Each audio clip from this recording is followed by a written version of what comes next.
RSR education में आप सभी का स्वागत है। आज हम बात करने वाले हैं बीयू भोपाल बीएड फोर्थ सेमेस्टर के second paper educational technology and ICT. आज हम देखने वाले हैं इसकी यूनिट 1 शैक्षिक तकनीकी का परिचय, इंट्रोडक्शन टू एजुकेशनल टेक्नोलॉजी।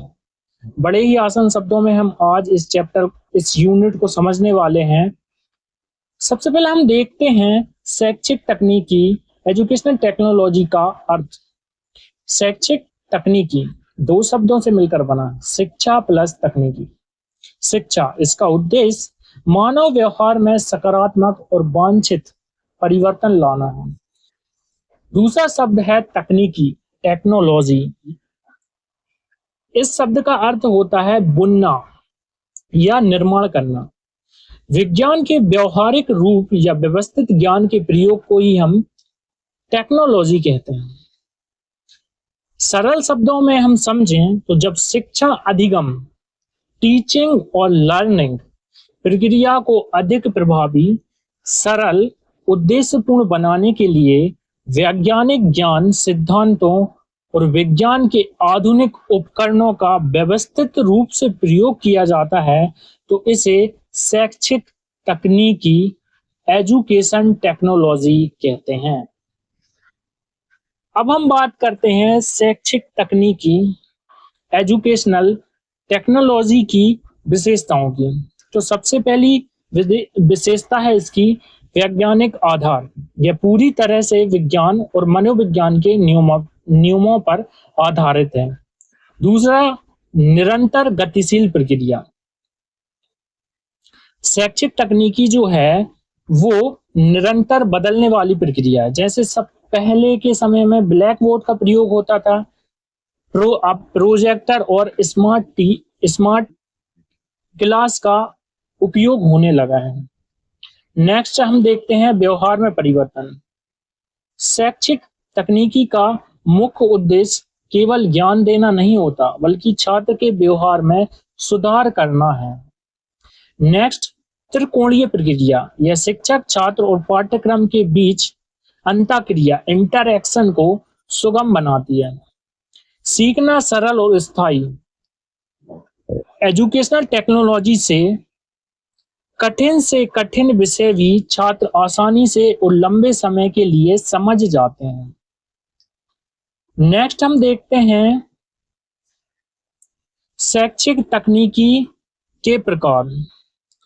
तो मुख्य रूप से दो प्रकार होते हैं। सबसे पहला हार्डवेयर उपागम, हार्डवेयर अप्रोच। यह भौतिक विज्ञान और इंजीनियरिंग के सिद्धांतों पर आधारित है। इसमें मशीनों और भौतिक उपकरणों का उपयोग किया जाता है, जैसे उदाहरण के लिए कंप्यूटर, प्रोजेक्टर, टेलीविजन, रेडियो और स्मार्ट बोर्ड का प्रयोग करना। यह ज्ञान को बड़े छात्र समूह तक प्रसारित करने में मदद करता है। दूसरा उपागम है इसका सॉफ्टवेयर उपागम, सॉफ्टवेयर अप्रोच। इसे कोमल शिल्प उपागम भी कहते हैं। यह मनोवैज्ञानिक और समाजशास्त्र के सिद्धांतों पर आधारित है।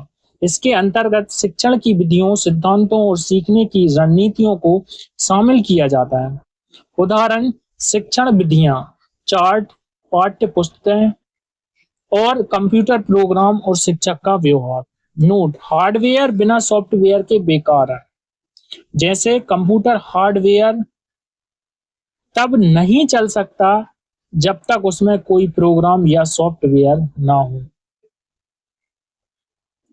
अब हम देखते हैं शैक्षिक तकनीकी का क्षेत्र। आज के समय में एजुकेशनल टेक्नोलॉजी का दायरा बहुत ही व्यापक हो चुका है, पूरे वर्ल्ड में फैल चुका है। इसके अंतर्गत निम्नलिखित क्षेत्र आते हैं। सबसे पहला है पाठ्यक्रम निर्माण, कैरिकुलम डेवलपमेंट। समाज की आवश्यकताओं को देखकर आधुनिक पाठ्यक्रम तैयार करना। दूसरा, शिक्षण अधिगम रणनीतियां। ये तय करना कि किस पाठ को किस विधि से पढ़ाना है, जैसे खेल विधि से, कि व्याख्यान विधि से या प्रोजेक्ट विधि से पढ़ाया जाए। नेक्स्ट, दृश्य श्रव्य सामग्री, ऑडियो विजुअल एड्स, कक्षा को जीवंत बनाने के लिए चित्र, वीडियो और ऑडियो का उपयोग करना। नेक्स्ट है दूरी शिक्षा, डिस्टेंस एजुकेशन, घर बैठे ऑनलाइन माध्यमों जैसे यूट्यूब, जूम, दीक्षा ऐप से शिक्षा प्राप्त करना। नेक्स्ट, फीडबैक और मूल्यांकन, जब हम ऑनलाइन टेस्ट और क्विज के माध्यम से छात्र को पढ़ाते हैं तो हम तुरंत जांच सकते हैं। कैसे जांच सकते हैं? क्विज या ऑनलाइन टेस्ट के स्कोर कार्ड द्वारा हम ये तुरंत जान सकते हैं कि छात्रों में प्रगति का स्तर क्या है। अब हम बात करते हैं जो एजुकेशनल टेक्नोलॉजी है, यह काफी पुरानी टेक्नोलॉजी है।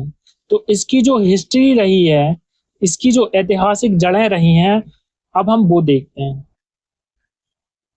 यह एक इमेज है जिसमें आपको फर्स्ट भाग दिख रहा है। यह भाग ये दिखाता है कि शिक्षा और तकनीक का जो संबंध है वो आज का नहीं है, बल्कि सदियों पुराना है। इसके विकास को हम 4 चरणों में समझ सकते हैं।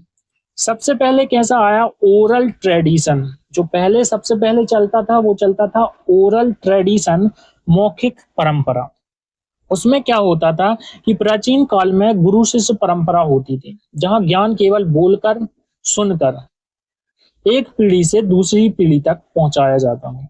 फिर आया मिड पीरियड, जिसमें मध्यकालीन युग, जब कागज और स्याही का उपयोग शुरू हो गया, जिसमें विद्वान अपने हाथों से पांडुलिपियां, मैन्युस्क्रिप्ट लिखते थे, जिससे ज्ञान को सुरक्षित रखना आसान हुआ।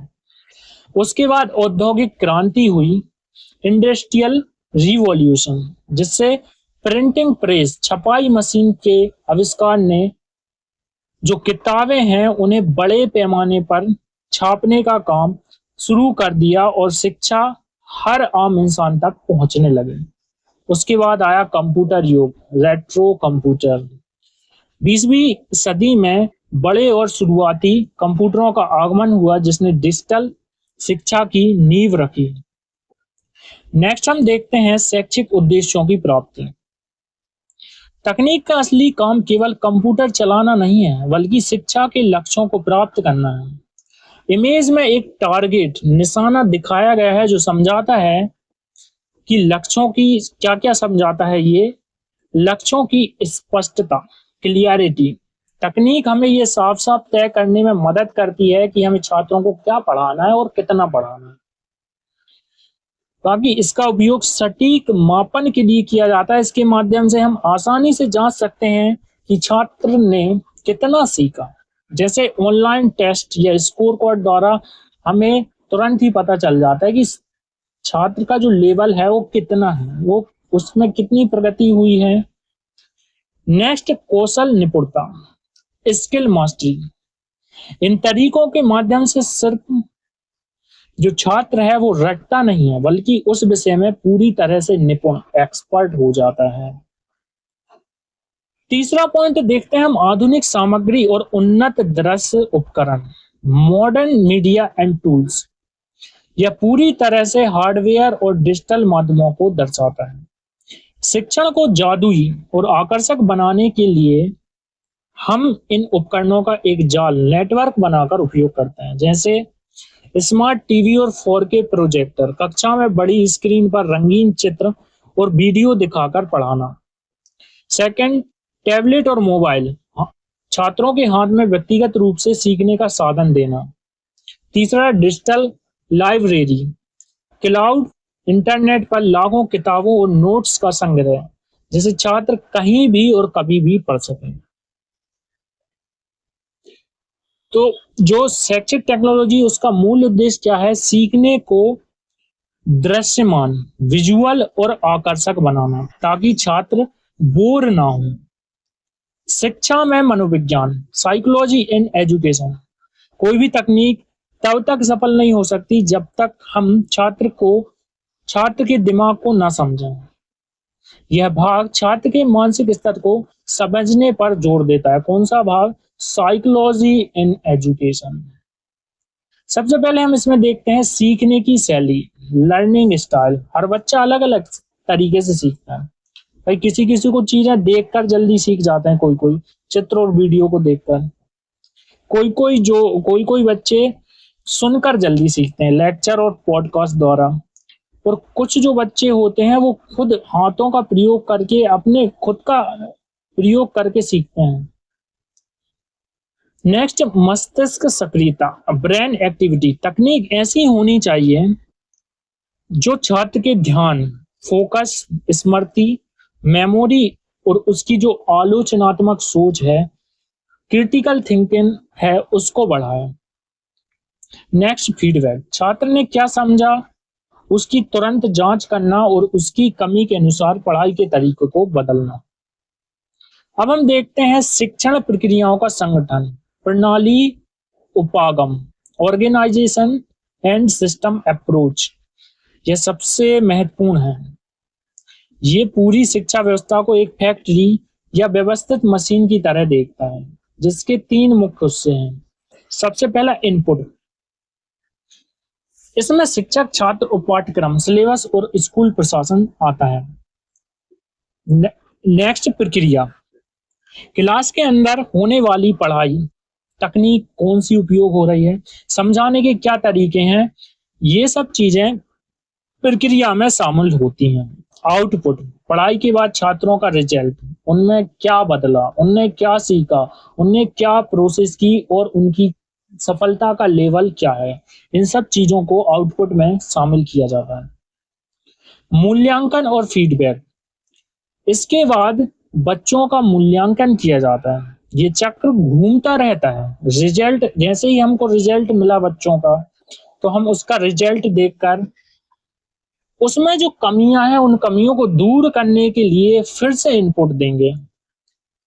और उसमें जो प्रोसेस हमने अपनाई है, उसमें हम नई चीजों का उपयोग करेंगे कि बच्चों को क्यों समझ में नहीं आ रहा, तो हम उसमें नई टेक्नोलॉजी को लेकर आएंगे और इस प्रोसेस से हम सुधार करेंगे, ताकि पूरी शिक्षा प्रणाली सुव्यवस्थित तरीके से चलती रहे। और फिर हम उसका आउटपुट देखेंगे कि फिर हमने जब नई चीजों का उपयोग किया, नई तकनीकों का उपयोग किया, तो फिर पढ़ाई के बाद छात्रों का रिजल्ट में क्या बदलाव हुआ है। सो आज हमने पढ़ा शैक्षिक तकनीकी, एजुकेशनल टेक्नोलॉजी। तो आई होप आपको ये वीडियो पसंद आया होगा, और ऐसे ही वीडियो के लिए चैनल को सब्सक्राइब कर लें और बेल आइकॉन को ऑन कर लें, जिससे जब भी नया वीडियो आएगा तो स्वतः ही ऑटोमेटिक उसकी नोटिफिकेशन आपके पास पहुंच जाएगी। Thank you for watching.